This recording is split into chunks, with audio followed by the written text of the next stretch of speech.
Welcome to InFocus on WSIU. I'm Brian Sapp. In this episode, we'll be exploring building a business in Illinois. We're going to talk with businesses that took the seed of an idea, growing them into a thriving part of the community. One of those businesses, Crucial MRO, is a company that performs maintenance on airline fleets. They found their way to Southern Illinois Airport after a chance encounter at a trade show. After starting with 2 hangars, they've worked on more than 180 jets in the last 3 years. We'll also talk with Ryan McGrady, who is the Executive Director of the Springfield Sangamon Growth Alliance. We found out about their work to bring new businesses to the area and how they support the ones who are already here. But first, we're headed to Springfield. Illinois' capital is known for its history and ties to President Lincoln. We're going to meet Court and Karen Conn. They've grown Conn's hospitality group into 10 hospitality-based properties, all of it growing from a restaurant started by Court's father, Roy, 70 years ago. The Conns have found a way to take historic buildings, preserve them, and turn them into something new.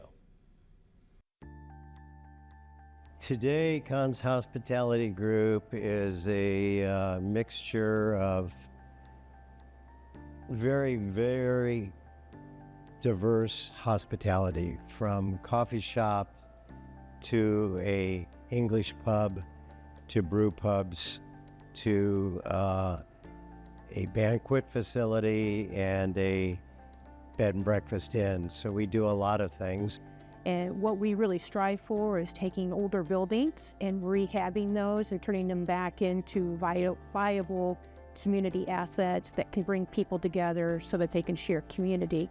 And so we set our motto with we're a company that preserves history through hospitality. Hospitality is about telling stories. We love to tell stories and we love to serve people. More than 70 years ago, Conn's Hospitality Group got its start from a restaurant begun by Court's father, Roy, in 1948. Well, I grew up in the restaurant business. My dad started his first restaurant a year after I was born. So he always had restaurants. I worked in them started as a dishwasher, breakfast cook. I probably did it all through high school till I went away to college and then the Navy. I think that, I don't know, I just always felt comfortable in the industry.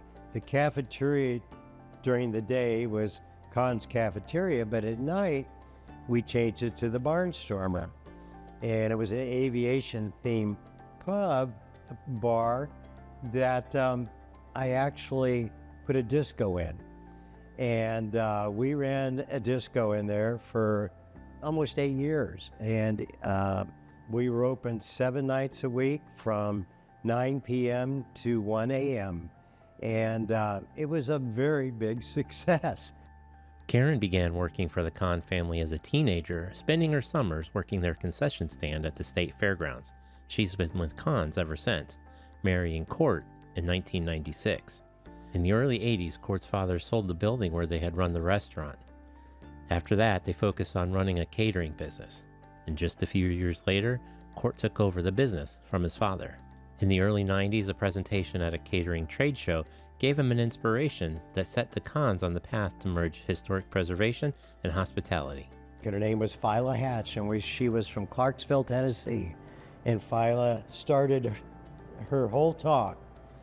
She says, if you're in off-premise catering, you should be in a bed and breakfast business because they're very compatible businesses. And that's all our vision was at the time, was just a small bed and breakfast that maybe we can do some catering out of. And it took us approximately 4 years to find that property. And once we found the property, it wasn't for sale, but it didn't stop us. They didn't give up. After convincing the owner to sell, they began the work to make their project a reality. If you go to the Inn at 835 today, no resemblance to what it looked like the day we took it over. The staircase, every door, everything you see on the first floor that is oak was painted, and we stripped it all. When we got up to second and third floor, we couldn't do that. It was just too much. But we got our elevator, we got a sprinkler, we got a new plumbing, new electric, and we opened it in May of 1997. They had their first wedding at that property in December of 96. in the middle of construction, Karen and I got married. So it all kind of started with the catering. It led us to the Inn at 835.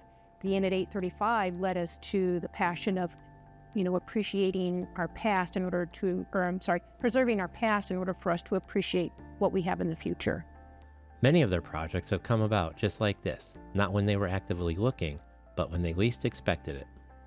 And we drove by this abandoned, or looked to be abandoned house at the corner of 7th and Jackson Street.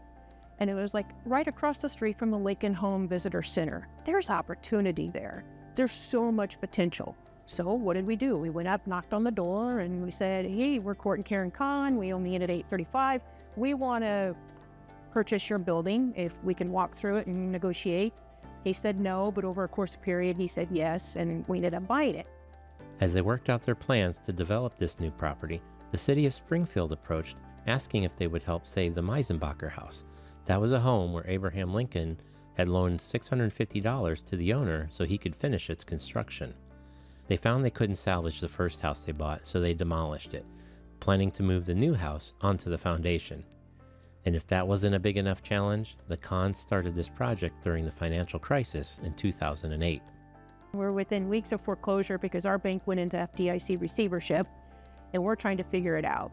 And lo and behold, the good Lord above, within just a few weeks of this all going south, we had a bank step up and say, we believe in you, we know that you can do it, and we want to take your loans. And it all goes back to community. They knew who we were personally, that they were willing to take that risk during the crisis, and we had a new bank step on and save us from that. These challenges built the Conns' resilience, giving them the determination to finish the work of developing this soon-to-be brewery. There's a lot of opportunity if we were to do that, but it does take an extreme risk.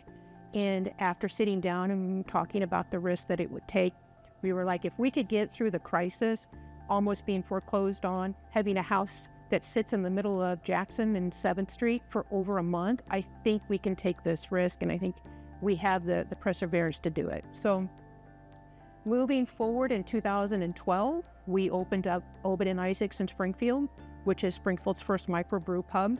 And after nearly 40 years, taking risks and pursuing opportunities have become an important part of the Conns' recipe for success.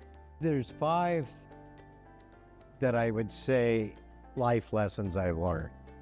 And I think it's all of these together and not one individual. You work hard, you're honest, you never give up, you take reasonable risk, and you take care of yourself and your family. My husband, he really does have a keen sense of business, and I am a dreamer. Like, I have all these great ideas that come to me, and he kind of helps balance those down. And I do think that he and I play off of each other really well. He knows when to step in, and he also knows when to get out of the way. It's not for the light of heart. You need to have determination, and you have to be willing to take risk and perseverance. It's going to be hard, but if you wake up every day with that commitment that you're going to get it done, you'll be successful. Don't take no for an answer. Their current project is renovating the Vinegar Hill Mall. It was a popular Springfield mall during the 80s and 90s that the Conns bought in 2021. They've already opened a cafe and an English pub on the site. It's just another example of the Conns' desire to preserve and give new life to the stories hidden throughout their community. We're both very proud, and we're very humbled by the accolades we receive, and I don't think there's 2 people in this city that has done as much as we have to save historic structures and adaptive reuse them. I mean, you couldn't imagine walking into the Inn at 835 and envision that, and Obed and Isaac's, you couldn't envision that. When people look at Conns, I really hope that they see us as giving back to the community, whether it's what we give back in the form of the buildings and preserving them, or the stories that come along with them. As an example, Vinegar Hill Mall. This was an iconic property here in the 80s and the 90s. As my generation grew up, they would come here, and whether it was they were dining or they were going to the nightclubs, But the number of people that walk through here and say, oh, back in the day, this, and we used to do this, and we used to do that. I want people to see us as Conn's hospitality group that's helped preserving those stories so they're still here for the generations, children and grandchildren. If you'd like to learn more about Conn's Hospitality Group and the work that Karen and Cord are doing, visit their website, conshg.com. If you're starting a business, trying to keep one running, or even looking to expand, you might need help and expertise to find the resources to navigate the challenges of meeting your goals. That's where economic development organizations like the Springfield Sangamon Growth Alliance jump in. We sat down with Ryan McGrady, the executive director of the SSGA. He told us about the services that they provide to not only bring businesses to Springfield and Sangamon County, but also the work they do to keep businesses in the community. For our viewers out there and who may not be familiar with Springfield, what is the Springfield Sangamon Growth Alliance? The Springfield Sangamon Growth Alliance is a public-private partnership that was founded in 2018, and we are what's called an economic development organization. We do receive funding from local governments, but about 30 private companies in Springfield came together to create the Springfield Sangamon Growth Alliance. Our mission is economic development. So what we want to see is more people living and working in Springfield and Sangamon County, and we achieve that through the effort of economic development, which is selling the community to businesses that are here, to residents that are here to try to get them to stay here. We try to attract new businesses to the community, and we also work with local businesses to attract residents, and so they can attract talent into their businesses. What are some of those specific ways you try to achieve that mission? Well, we do business attraction by working with what are called site selection consultants. These are consultants that companies hire when they're trying to determine where to place their operations. We also work hard at retaining our businesses, and we have about 100 meetings every year with local businesses to learn about things that are a challenge for them and try to help keep them here. And we also try to get them to expand and add workers here in our community. But the most important thing we tell them is that we appreciate them being in our community. We're glad they're here, and we want them to stay here. What are some of the things that you offer to businesses like in that end, like resources that they can have from you guys? Sure. The Growth Alliance wants to kind of be like the concierge at the front of the hotel for businesses. So if you need something, reach out to us, ask us, and we're going to figure out an answer. We're not a fee-for-service organization, which is nice too. So there's not a cost for calling us. Some of the things we typically can help with are site location. Let's say you're a business here today or a business looking to come here. Maybe you need an office space or a building or a piece of land. We can do confidential site selection. So the business would give us the requirements they have for the site or building. We would get those out to landowners and brokers.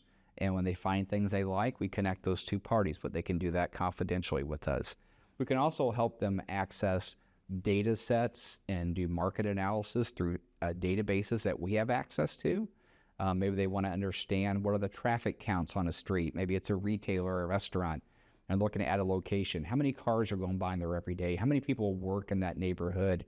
What's the market for pizza purchasing, right? Or apparels or sporting goods. Those are all databases we can access and provide them that information so they can make informed decisions about where they locate. And then sometimes they need to contact a state, federal, or local governmental office with a question that they have. It's hard for a business, especially a small to mid-sized business, to have the time to research what's the exact phone number and things like that. Well, they can reach out to the Growth Alliance and we're going to put them right on it. Tell them right where to go and streamline that for them so they can spend time on higher value tasks like running their business. What are we seeing statewide, and what are you hearing from other economic development for some people that want to maybe look at businesses across the state? So across the state of Illinois, we're seeing a lot of growth in manufacturing right now, which is very interesting. There's significant reshoring opportunities. So maybe manufacturers that have locations in other countries are looking to bring manufacturing back. Illinois is a very competitive state for that because of our significant workforce in manufacturing. But also, we are a deregulated state for electric and natural gas purchasing. So industrial gas and electric rates here are very competitive and affordable. That's a big factor for manufacturers because they almost always use a lot of electricity or a lot of natural gas or a lot of water in the work that they do.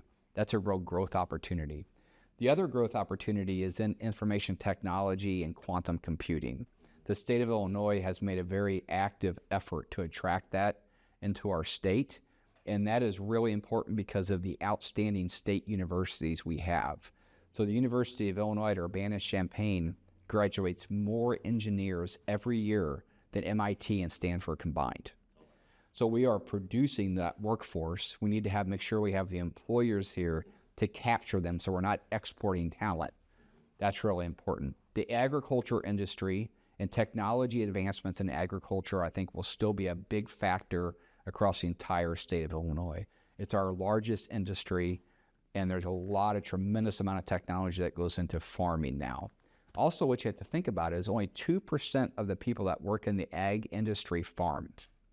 So the supporting positions are vast in there, and the ability to infuse technology into farming continues to grow and will be an opportunity going forward.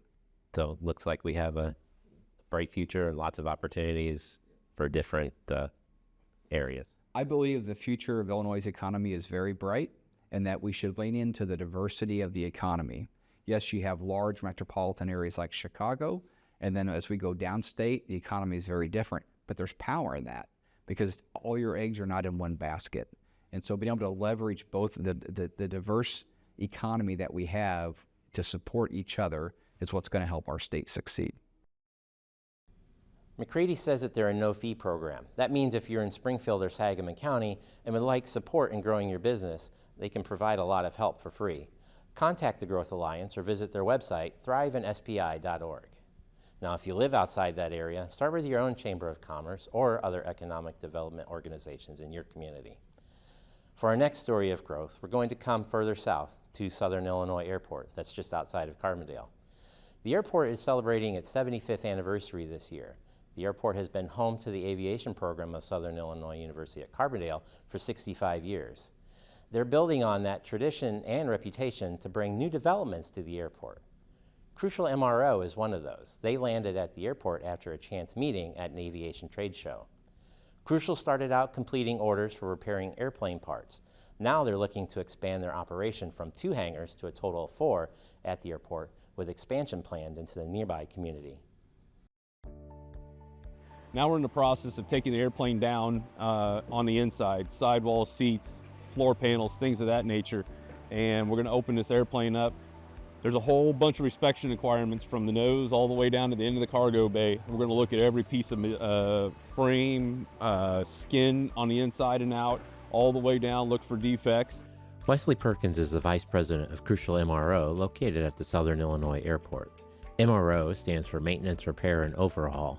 Crucial is certified by the Federal Aviation Administration to work on planes over 12,000 pounds. They're a company that has built a nationwide customer base, bringing their jets here to Carbondale. Yeah, we do it all. We'll do it from landing gear to engine changes, and then every commercial aircraft, roughly depending on utilization, 2.5 years requires a heavy maintenance visit where it sets the airplane down. We take the interiors out, we take a lot of the exterior panels and stuff that you see that are open here, inspect, make sure there's no defects, no corrosion, repair any findings that we do find, because you'll find stuff, nothing major, but it's just wear and tear. And then we put that back together, refreshing the interior if that's what they want done. Any other projects that they've set on the back burner for modifications or anything at that time, that's when we'll do it right then and there. And then once that is all completed, we turn it back over to the customer and they come get their airplanes. Since starting their work 3 years ago, Perkins says they've finished 185 planes. Crucial staff of 65 completes 3 to 4 planes per month. During filming, they were working on damage from a recent bird strike on one plane, and they had just started work on another plane from their biggest contract, JSX Aviation, out of Dallas, Texas. We're going to go through and start doing our modifications, run our wiring, put the outlets in, the Starlink Wi-Fi, and then we'll start assembling the interior with the updated seats, the updated sidewalls, all that good stuff, and it's going to look all brand new with LED lighting and things of that nature. And although they landed in Southern Illinois back in 2019, Crucial owners Mark and Stacy Burton have been working in aviation for much longer. They've been in aviation for a long time. They got their start way back in 1999 doing aircraft component repairs flaps, interiors, sidewalls, seats, things of that nature off airports. So if you had something on your aircraft that needed to be repaired, you could ship it to their facility, get it fixed. And they had a couple different throughout the U.S., different locations. It was about 4 or 5 years ago now, that the director of the airport, Gary Schaefer, who actually just retired here recently, met them at a trade show, said, hey, I've got an opportunity to build some hangars down here, with some funds and stuff that the airport has. Would you be interested? And, Mark and Stacy, with their business model, has always been a husband and wife team that have owned these facilities. So you don't typically start off privately owned on an operation like this unless it's something that just makes total sense for what you want to do. So that's kind of how the origin story of this whole started. They met Gary. Perkins has also spent his career in aviation. After earning a degree in aircraft maintenance, he's worked at airports around the country.